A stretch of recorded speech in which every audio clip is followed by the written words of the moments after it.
Inside राजतंत्र में आपका स्वागत है। मैं हूं मोहम्मद कमर खान। इनसाइड राजतंत्र में हम बात करेंगे राजनीति और ब्यूरोक्रेसी के फैसलों की। इनसाइड जानकारी की खुलासा करेंगे कि आखिर इन फैसलों के अंदर के कारण क्या है। हमारे साथ रहेंगे न्यूज़ वर्ल्ड के पॉलिटिकल एडिटर उमेश निगम जी। उनसे विस्तार से जानकारी लेंगे। तो शुरू करते हैं इनसाइड स्टोरी का सिलसिला।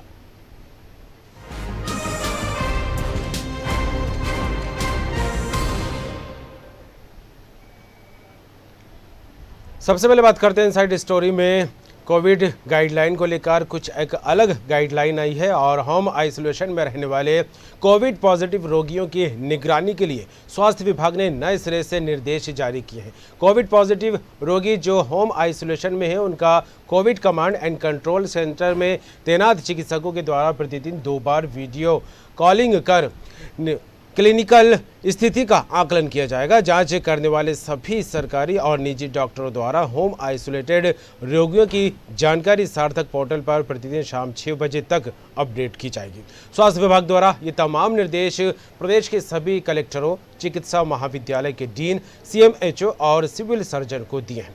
इसी विषय पर विस्तार से जानकारी लेते हैं। हमारे साथ जुड़े हुए हैं पॉलिटिकल एडिटर उमेश निगम जी। उमेश जी, जिस तरह से अब तक की जो गाइडलाइनें निकलकर सामने आ रही थी वो कुछ अलग थी, लेकिन अब कोविड के चलते जो एक अलग गाइडलाइन आई है खास करके उन पेशेंट के लिए जो घर पे खुद को होम आइसोलेट करते हैं, क्या कुछ है वो? जी हाँ कमर, जो होम आइसोलेटेड होते हैं कोरोना पॉजिटिव के मरीज, उनके लिए जो स्वास्थ्य विभाग ने कभी नई गाइडलाइन जारी करी है और इस गाइडलाइन के तहत जो है उनकी देखभाल करने के लिए भी कोई अटेंडर मौजूद रहेगा और उसके अलावा जो डॉक्टर हैं वो डॉक्टर भी जो वीडियो कॉल लगाकर उनकी नियमित निगरानी भी करेंगे और हालचाल पूछेंगे। तो वीडियो कॉल की इस बार गाइडलाइन में शामिल किया गया है, उसके पीछे मंशा ये है कि वीडियो कॉल से डॉक्टर उनकी हालत को उनसे तो जो पूछेगा बीमारी के बारे में कि क्या स्थिति है, क्या है, दवा जो ली जा रही है नहीं ली जा रही है या क्या तकलीफ हो रही है, लेकिन वो वीडियो कॉल से उनकी जो हालत है उसको देख के भी समझेंगे कि क्या स्थिति में है पेशेंट, कहीं बहुत ज़्यादा गंभीर स्थिति में तो नहीं पहुंच गया है या कोई और दिक्कतें तो नहीं आ गई है। तो वीडियो कॉल, और ये वीडियो कॉल जो है प्रतिदिन दिन में 2 बार डॉक्टर को लगाना होगा। कंट्रोल एंड कमांड सेंटर जो यहाँ स्थापित है, हर जिले में ये कंट्रोल एंड कमांड सेंटर स्थापित किया गया है कोविड के लिए। तो वहाँ पर जो डॉक्टर तैनात होंगे उन डॉक्टरों को दिन में 2 बार पेशेंट को वीडियो कॉल लगा। उमेश जी, डॉक्टर खुद लगाएंगे और आइसोलेशन सेंटर से लगाएंगे या कि कुछ हेड ऑफिस बनाया गया वहाँ से कॉल होगा? नहीं, ये कंट्रोल एंड कमांड सेंटर पे जो डॉक्टर पदस्थ वहाँ पे ड्यूटी लगाई गई है, नियमित राउंड द क्लॉक 24/7 वहाँ पे डॉक्टर उपलब्ध रहते हैं और काफ़ी संख्या में डॉक्टर उपलब्ध रहते हैं वहाँ पे। तो वो डॉक्टर चूँकि जो भी होम आइसोलेट पेशेंट रहेंगे उनके टेलीफोन नंबर, उनके मोबाइल नंबर जो है वो कंट्रोल एंड कमांड सेंटर में मौजूद रहते हैं। ये पहली शर्त है कि जो होम आइसोलेट होगा वो अपने मोबाइल नंबर पूरी वहाँ पे देगा, पूरी जानकारी देगा। तो उसमें मोबाइल नंबर भी रहता है। तो जब वो मोबाइल नंबर होगा तो वहाँ से डॉक्टर प्रतिदिन दिन में 2 बार वीडियो कॉल लगाएंगे और उनकी पूरी क्लिनिकल चर्चा करेंगे उनसे कि दवाई वो ले रहे हैं, क्या सिम्टम्स हैं, अभी क्या स्थिति है, पहले क्या स्थिति थी, पहले से अब बेहतर हैं या नहीं है, और अब और क्या चाहिए, क्या और किया जा सकता है। वो सारे डॉक्टर उनको समझाएंगे भी कि अब आगे और क्या लेना है, किस तरह से दवाइयों का सेवन करना है। इसके अलावा कमर, एक और बहुत स्वास्थ्य विभाग ने महत्वपूर्ण निर्णय लिया है कोविड पेशेंटों के लिए कि अभी तक कोविड पेशेंट जो होम आइसोलेट रहते थे तो वो कमरे में अपने घर में बिल्कुल एकांत में रहते थे और उनकी देखभाल के लिए कोई कुछ व्यवस्था नहीं होती थी। खाना या जो भी जरूरत की चीज़ें वो घर के दूसरे सदस्य दूर से ही उन्हें दे दिया करते थे। लेकिन अब जो स्वास्थ्य विभाग ने नई गाइडलाइन जारी करी है उसके तहत 24 घंटे हफ्ते के 7 दिन जो होम आइसोलेटेड पेशेंट रहेंगे उनकी देखभाल के लिए पड़ोसी, रिश्तेदार या उनके दोस्त, कोई भी एक व्यक्ति मौजूद रह सकता जो देखभालकर्ता के रूप में रहेगा और उस देखभालकर्ता का भी मोबाइल नंबर कोविड सेंटर के जो कंट्रोल एंड कमांड सेंटर रहेगा कोविड का, वहाँ पे बाकायदा दर्ज होगा और वो भी डॉक्टर से चर्चा करेंगे, वो पेशेंट के बारे में बताएंगे और उनको क्या एहतियात बरतना है जो देखभाल करने के लिए पेशेंट के साथ होंगे जो होम आइसोलेटेड उसके लिए भी पूरी गाइडलाइन जारी है कि वो किस तरह से अपने हाथ को सैनिटाइज करेंगे और कितनी दूर रहेंगे पेशेंट से, कि पेशेंट के पास किस तरह से व्यवहार करेंगे, और पीपीई किट पहनना है नहीं पहनना है, या और किस तरह से अपने आप को मेडिकेटेड करके वो सुरक्षित रखते हुए किस तरह से देखभाल कर सकते हैं, इसकी पूरी गाइडलाइन तैयार की। बिल्कुल, इसकी गाइडलाइन सामने आ रही है और काफ़ी अच्छी पहल, काफ़ी अच्छा कदम है जिस तरह से होम आइसोलेट मरीज़ अपने आप को करता रहा, क्योंकि अभी तक जब कोविड पॉजिटिव रहा हो या उसमें लक्षण पाएगा, उसने अपने खुद को आइसोलेट करने की बात कही तो कहीं ना कहीं घर वालों से, उसके रिश्तेदारों से, उसके आस पड़ोस से पूरी तरह से संपर्क टूट जाता है। लेकिन नई गाइडलाइन के तहत जिस तरह से बात निकल कर सामने आ रही है उमेश जी, कि अब उसके पास एक ऐसा बंदा भी बैठ सकता है जो कि जिस तरह से अस्पताल में भर्ती मरीजों के साथ रहता है, जिस तरह से देखा जाए अटेंडर जिनको कहा जाता है, तो ऐसे में कोई बंदे की मौजूदगी वहां पर रहेगी। लेकिन गाइडलाइन की आप वहां पर बात कर रहे हैं तो क्या लगता है इससे कहीं ना कहीं उस बंदे को लेकर पॉजिटिव होने का खतरा नहीं बढ़ जाएगा?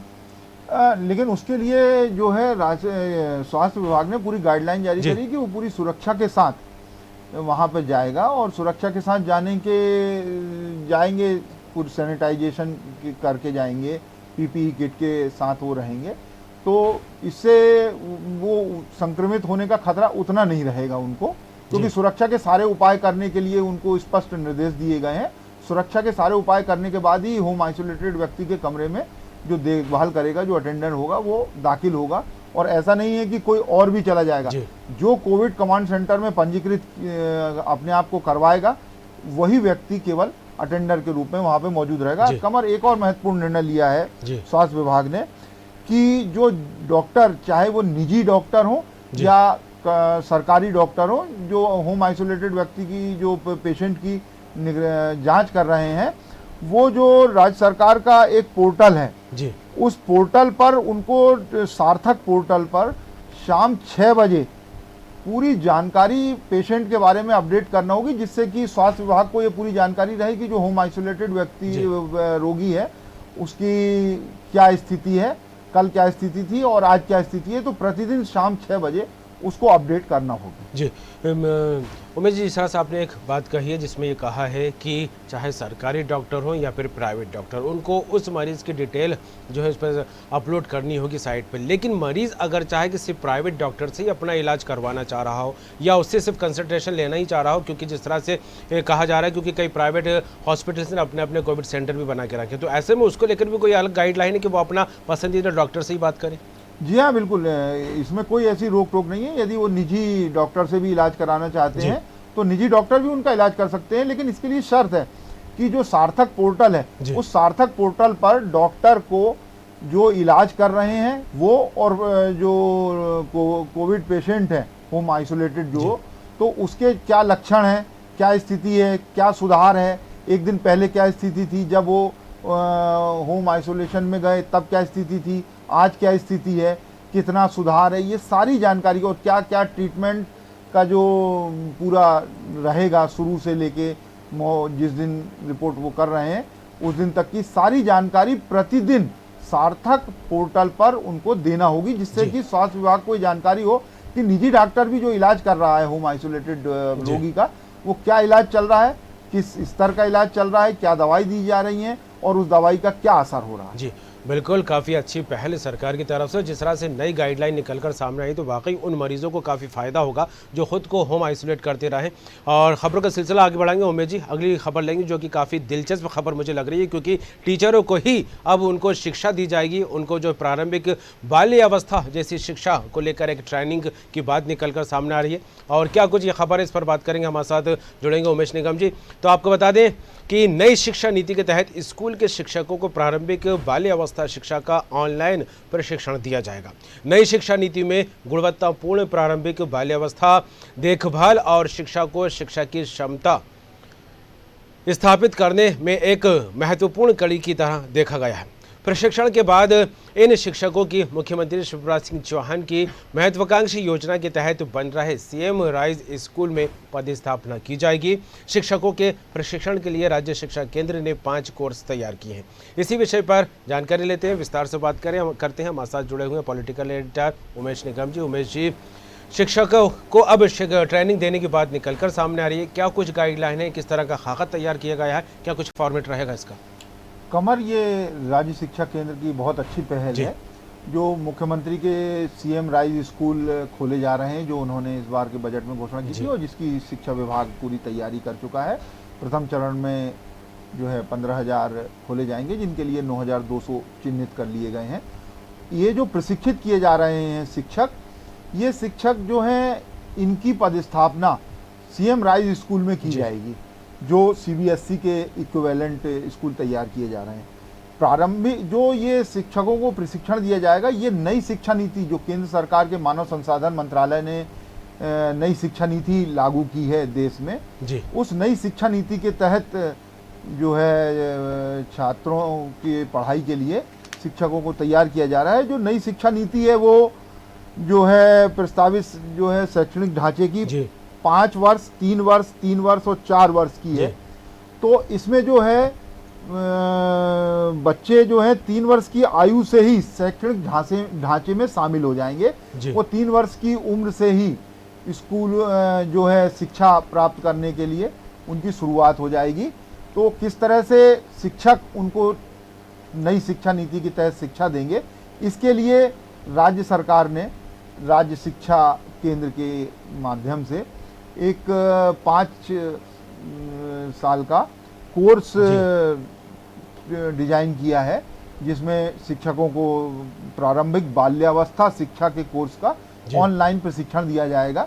इसके लिए मध्य प्रदेश में 5 शहरों का चयन किया गया है, जहां पर शिक्षकों को प्रशिक्षण दिया जाएगा। हालांकि ऑनलाइन दिया जाएगा, लेकिन वो ऑनलाइन प्रशिक्षण भी इन 5 शहरों में ही दिया जाएगा। इसके लिए शिक्षकों को वहां पहुंचना होगा, जो चिन्हित शिक्षक हैं जिनको प्रशिक्षण दिया जाएगा। उसमें भोपाल, छिंदवाड़ा, सीहोर, सागर और शहडोल जिले को शामिल किया गया है, जहां ये प्रशिक्षण होगा। जी। और 1500 विद्यालयों के पूर्व प्राथमिक शिक्षक, जो प्राथमिक शाला से नीचे के शिक्षक होते हैं, उनको ये प्रशिक्षण दिया जाएगा ऑनलाइन। और ये जो है शिक्षा के गुणवत्ता को, जो प्रारंभिक स्तर है उसको सुधारने के लिए रहेगा कि बाल्यावस्था में बच्चों को किस तरह से किन किन चीज़ों के शिक्षा दी जाए और क्या क्या चीज़ें पढ़ाई जाए। तो इसमें जो कोर्स रहेंगे वो प्रारंभिक बाल्यावस्था शिक्षा के मूलभूत सिद्धांत, खेल और मॉर्निंग सर्किल की महत्ता, भाषा विकास और आरंभिक साक्षरता, संज्ञानात्मक विकास और संख्यापूर्ण कौशल, मूल्यांकन और पालकों के साथ साझेदारी भी किस तरह से शिक्षक करेंगे कि वो उनके बच्चों के बारे में पालकों से समझेंगे कि उनकी क्या रुचि है, किस काम में वो ज़्यादा रुचि लेते हैं, कौन सा चीज़ उन्हें ज़्यादा पसंद है। तो जब वो शिक्षा देंगे तो वो सारी चीज़ों को उसमें समाहित करेंगे, जिससे जो बच्चे हैं, जो 3 वर्ष के बच्चे होते हैं, बहुत छोटे बच्चे रहते हैं, तो उन लोगों को किस तरह से शिक्षा के माहौल में ढाला जाए, ये सारी चीज़ें उनके शिक्षकों को सिखाई जाएंगी। इसको तो कुल मिलाकर उमेश जी ये कहा जा सकता है कि 3 साल के बच्चे को एजुकेशन देने की तैयारी करती है अब सरकार नजर आ रही है, क्योंकि ये जो पैटर्न अब तक देखा गया 3 साल के बच्चे का जो एडमिशन को लेकर रहा है वो प्राइवेट स्कूलों में अक्सर देखने को मिला है। Pre nursery, nursery, LKG, UKG इस तरह की कक्षाएं चलाई जाती रहीं। लेकिन राइजिंग स्कूल को लेकर अगर बात की जाए, जिस तरह से एक नई शिक्षा नीति के तहत सरकार का कदम आगे बढ़ाती दिखाई दे रही है, तो क्या लगता है इस तरह के क्लासेस के नाम कुछ अलग होंगे? क्योंकि सरकारी स्कूलों का जो पूरा का पूरा शिक्षा का पैटर्न होता है वो अलग होता है। एक अलग माहौल में, खुशनुमा माहौल में शिक्षा देने की कोशिश की जाती है, बच्चों पे बर्डन न पड़े इस हिसाब इसका भी खास तौर से ध्यान रखा जाता है। तो क्या लगता है जो 3 साल में बच्चे एडमिशन लेना चाहेंगे तो उनके लिए किस तरह की शालाएँ लगाई जाएंगी? क्योंकि नर्सरी, प्री नर्सरी इस तरह के नाम तो प्राइवेट स्कूल में अक्सर क्लासों के देखे गए हैं। जी हाँ, बिल्कुल। ये अभी तक इतने छोटे बच्चों के लिए सरकारी स्कूलों में कोई प्रावधान नहीं था जी। और ये प्राइवेट स्कूलों में ही होता था, नर्सरी और प्री नर्सरी रहता था। जो बच्चे पहले बैठने की आदत डालते थे स्कूलों में और उसके बाद फिर उनके आगे नर्सरी में एडमिशन होता था जी। तो अब जो नई शिक्षा नीति केंद्रीय सरकार के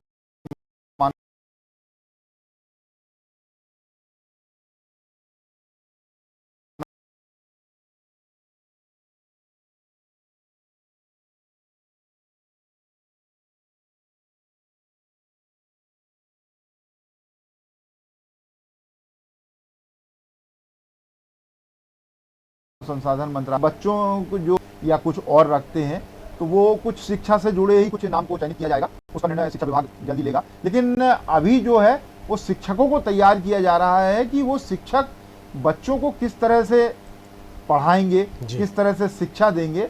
वो पहले उनकी शिक्षा, मतलब उनको शिक्षित किया जा रहा है जो शिक्षकों को, कि वो बच्चों को अच्छे से पढ़ा ले। क्योंकि सरकारी स्कूलों के शिक्षकों को बहुत छोटे बच्चों को घरों में तो वो अपने पढ़ाते थे, लेकिन स्कूलों में पढ़ाने का अनुभव ऐसा नहीं रहा, तो वो उसके लिए उनको बाकायदा प्रशिक्षित किया जा रहा है। और जो जो कोर्स पढ़ाए जाएंगे उन बच्चों को, वो सारी चीज़ें उसमें इनके जो शिक्षकों को प्रशिक्षण दिया जा रहा है उसमें समाहित की गई है। बिल्कुल। और आपने जिस तरह चर्चा के दौरान किस तरह का कोर्स डिवाइड किया गया है, क्या कुछ पैटर्न रहेगा, इसको लेकर भी आपने बात की। लेकिन एक बात और निकलकर सामने आई है कि इन टीचरों को 5 साल की अवधि के अंदर प्रशिक्षण दिया जाएगा। लेकिन नहीं लगता उमेश जी कि 5 साल कुछ ज़्यादा हो जाएंगे? क्योंकि अगर इस हिसाब से देखा जाए, जब तक उनका कोर्स कंप्लीट होगा तब तक 5 साल तक काफ़ी कुछ परिस्थिति बदलती दिखाई देने लगेगी।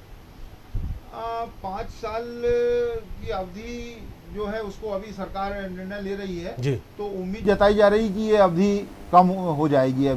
अभी प्रारंभिक उसमें सरकार ने हालांकि एकदम से नहीं कहा है, लेकिन सरसरी तौर पे जरूर 5 साल का है जी। तो अभी जो उन्होंने गाइडलाइन जारी करी है, जो निर्देश जारी करे हैं, उसमें सालों का उल्लेख नहीं किया गया है कि कितने साल का है, लेकिन सरसरी तौर पर ये चल रहा था।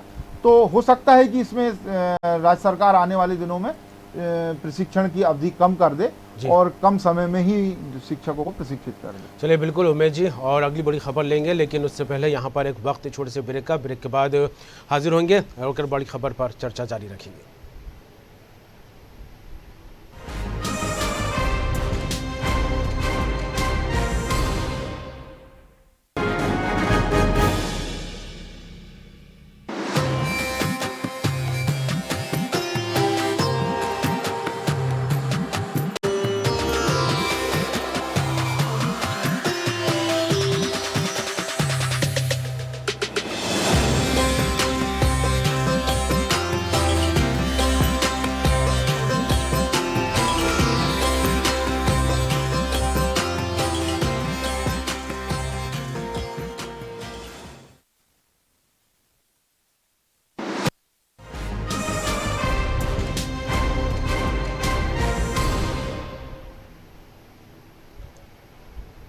ब्रेक के बाद एक बार फिर आपका स्वागत है। इस वक्त आप देख रहे हैं इनसाइड राजतंत्र। अब चर्चा करेंगे एक और प्रशासनिक खबर की। लगातार घाटे में चल रही प्रदेश की तीनों विद्युत वितरण कंपनियों ने 421 करोड़ से अधिक की राशि डूबत खाते में डाल दी। एनपीए घोषित की गई इस राशि की वसूली की उम्मीद भी लगभग खत्म हो चुकी है। इसी विषय पर पूरी जानकारी लेकर बात करेंगे। हमारे साथ जुड़े हुए पॉलिटिकल एडिटर उमेश निगम जी। उमेश जी, तीनों बिजली कंपनियों को लेकर बात की जाए तो राशि डूबने की बात यहाँ पर निकलकर सामने आ रही है, क्या कुछ है पूरी खबर? कमर, ये जो बड़े बड़े बकायेदारों से वसूली करना है और वो वसूली नहीं कर पाते हैं तो काफ़ी लंबा समय हो जाता है, तो धीरे धीरे ये राशि जो है संदिग्ध ऋण, संदिग्ध खाते में मान ली जाती है। और जब ये लंबे समय से एक संदिग्ध खाते में चली जाती है तो वो एनपीए की श्रेणी में आने लगता है। और इसके लिए जो है तीनों पावर, जो Madhya Pradesh power management company जो है, वो जब बिजली विद्युत के दरों को बढ़ाने के लिए विद्युत नियामक आयोग में प्रस्ताव भेजती है जी, तब ये जो एनपीए की राशि होती है इसका वो वहाँ पर उल्लेख करती है और उसमें बताती है कि इतनी इतनी राशि जो है वो डूबत खाते में डाली जाए और ये एनपीए हो गई है जो वसूली नहीं हो पा रही है। तो इस बार जो पावर मैनेजमेंट कंपनी ने ऊर्जा विभाग को विद्युत की दरों को बढ़ाने के लिए प्रस्ताव दिया था, उसमें ये उल्लेख किया गया है कि 421 करोड़ 81 लाख की राशि जो है तीनों विद्युत वितरण कंपनी, मध्य विद्युत वितरण कंपनी और पश्चिम विद्युत वितरण कंपनी और मालवा क्षेत्र की जो है वो पूर्व विद्युत वितरण कंपनी, ये तीनों की जो है 421 करोड़ 81 लाख की राशि जो है वो डूबत खाते में है, जो ये वसूल नहीं कर पाए जी। इसके पहले जो है कमर, वो 3 बिजली कंपनियों ने 18-19 में 3200 करोड़ की राशि एनपीए में डाली थी। तो इस तरह से ये जो लगातार बड़े बड़े बकायेदारों से विद्युत वितरण कंपनी वसूली नहीं कर पाती है, तो उसके चलते बिजली कंपनियां जो हैं लगातार घाटे में चल रही हैं और इनकी आर्थिक जो स्थिति है माली हालत भी दिनों दिन खराब होती जा रही है और जो है अब केवल वो सब्सिडी और छोटे जो बकायेदार हैं उन पे ही निर्भर है पूरी तरह से, क्योंकि बहुत सारे बड़े बड़े बकायेदार, बहुत सी ऐसी फैक्ट्रियां हैं जो ज़्यादा बिल हो गया है तो वो बंद भी हो गई हैं, तो अब वहाँ से पैसा नहीं आ रहा है। या इसके अलावा और बहुत सारे ऐसे संस्थान होते हैं जो समय के साथ बंद हो जाते हैं या संदिग्ध हो जाते हैं, वो बिजली के बहुत बड़े बड़े जो राशि होती है उसका भुगतान नहीं करते। तो ये सारी चीज़ें जो सारे राशि होती है ये डूबत खाते में चली जाती है। तो एक बहुत बड़ा अमाउंट है बिल्कुल जो डूबत खाते में चला। बिल्कुल उमेश जी, और जिस तरह से तीनों बिजली कंपनी को लेकर बात की जाए 2018-19 के आंकड़ों पर अगर नजर डाली जाए तो अपना आप एक बड़ा अमाउंट निकलकर सामने आ रहा है जो कि डूबत खाते में डाल दिएगा, वो है 3,200 करोड़ रुपए एनपीए घोषित कर दिया गया है। लेकिन इस तरह देखा जाए तो ये 2018-19 के आंकड़े हैं, हर साल कुछ ना कुछ इस तरह के अमाउंट निकलकर सामने आता होगा जो कि लॉस में जाता होगा। तो इसको लेकर कोई ऐसी गाइडलाइन, कोई ऐसा स्ट्रक्चर तैयार नहीं किया जा रहा, कोई रोड मैप किया इसको लेकर कहीं ना कहीं कुछ ऐसे कदम उठाए जाए कि ये राशि डूबे ही ना? जी हाँ कमल, ये जो 18-19 की है 3200 करोड़, जो 2020 और 21 की वो है 421.81 करोड़। तो ये हर साल कुछ ना कुछ इस तरह की आती है। दरअसल ये बहुत सारी फर्म ऐसी होती हैं या बहुत सारे उपभोक्ता ऐसे होते हैं जो जिनके संस्थान बंद हो जाते हैं या वो डिफाल्टर हो जाते हैं। तो अब जब डिफाल्टर हो गए तो उनकी संपत्ति कुर्क की जा सकती है, लेकिन कई ऐसे होते हैं जिनकी संपत्ति कुर्क करने के बाद भी जो राशि विद्युत वितरण कंपनियों को बिलों, जो बिजली के एवज में बिलों के माध्यम से लेना चाहिए, उतनी नहीं मिल पाती है कुर्की के माध्यम से। तो जो बची हुई राशि होती है वो डूबत खाते में जाना स्वाभाविक है। तो लाख प्रयास के बाद भी वो नहीं वसूल पाते हैं। हालांकि इसके लिए मंत्रालय से और भी अन्य स्तर पर जो मैदानी अमले हैं उन पर दबाव बनाए जाते हैं कि उपभोक्ताओं से जो बकाया बिलों की राशि है उसको ज़्यादा से ज़्यादा वसूली जाए और इसके लिए सख्ती भी की जाए। कई लोगों को जेलों में भी डाला जाता है, FIR भी दर्ज होती है, कई चीज़ें होती है, बावजूद इसके हर साल कुछ ना कुछ राशि डूबत खाते में पहुंच जाती है। बिल्कुल उमेश जी, क्योंकि बड़ा लॉस बिजली कंपनियों को यहाँ पर होता दिखाई दे रहा है। 1 या 2 साल की बात नहीं है, हर साल कमोवेश इस तरह के आंकड़े निकलकर सामने आते हैं। और बिजली कंपनियों का 2,629 करोड़ का घाटा होता है। उनकी कुल ज़रूरत को लेकर बात की जाए तो 44,817 करोड़ होती है, जबकि आय सिर्फ 42,185 करोड़ ही हो पाती है। और वक्त खत्म होने जा रहा है, लेकिन उससे पहले उमेश जी चलते चलते हम अपने एक और सेगमेंट पर बात करते हैं, वो है प्रसंग को लेकर। आज क्या कुछ राजनीति या ब्यूरोक्रेसी से निकलकर कोई प्रसंग सामने आया है क्या? कमर, 2 पूर्व मंत्री जो हैं वो अपने जो मंत्रित्व काल के दौरान जो विधायक निधि और स्वेच्छा निधि जो दी जाती है उसको लेके आजकल खासे बेचैन हैं। वो फिलहाल विधायक भी नहीं है जी, लेकिन पहले कभी वो विधायक भी रहा करते थे और मंत्री भी। तो अब चूंकि वो विधायक भी नहीं है तो हर कोना तलाश रहे हैं कि कहीं कोई कुछ मिल जाए जी। तो ऐसे ही कुछ तलाशते तलाशते उनको पता चला एक पूर्व मंत्री को कि उनके द्वारा स्वेच्छा निधि में कुछ राशि कुछ कार्यकर्ताओं को दी गई थी जो नहीं मिली। तो अब उसके लिए वो मशक्कत कर रहे हैं और जो प्रदेश के खजांची हैं उनके चक्कर काट रहे हैं, उनसे फ़ोन भी करवा रहे हैं। ऐसे ही एक और पूर्व मंत्री हैं जो 2012-13 में उन्होंने अपनी विधायक निधि से जी कुछ निर्माण कार्यों के लिए राशि स्वीकृत करी थी, वो भी अभी तक काम नहीं हुए हैं। तो अब इसके लिए वो चक्कर काट रहे हैं जो प्रदेश के खजांची हैं उनका।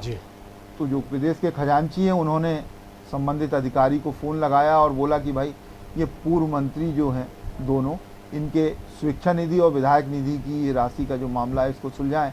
तो मंत्री ने भी जो माफ़ कीजिएगा अधिकारी ने भी हाथ झटकारते हुए तत्काल फ़ोन पर ही जवाब दे दिया कि ये तो बहुत पुराना मामला है और नियमों के तहत नहीं आता है जी। अब वो 2 पूर्व मंत्री बहुत परेशान घूम रहे हैं कि जो उनकी स्वेच्छा निधि है और जो विधायक निधि है उससे कुछ काम हो जाए, तो कुछ उनका भी भला हो जाए और कुछ जनता का भी भला हो जाए। चलिए बिल्कुल। और ये जो दोनों पूर्व मंत्री हैं ये भोपाल संभाग के ही हैं, दर्शकों को हम बताते चले जी।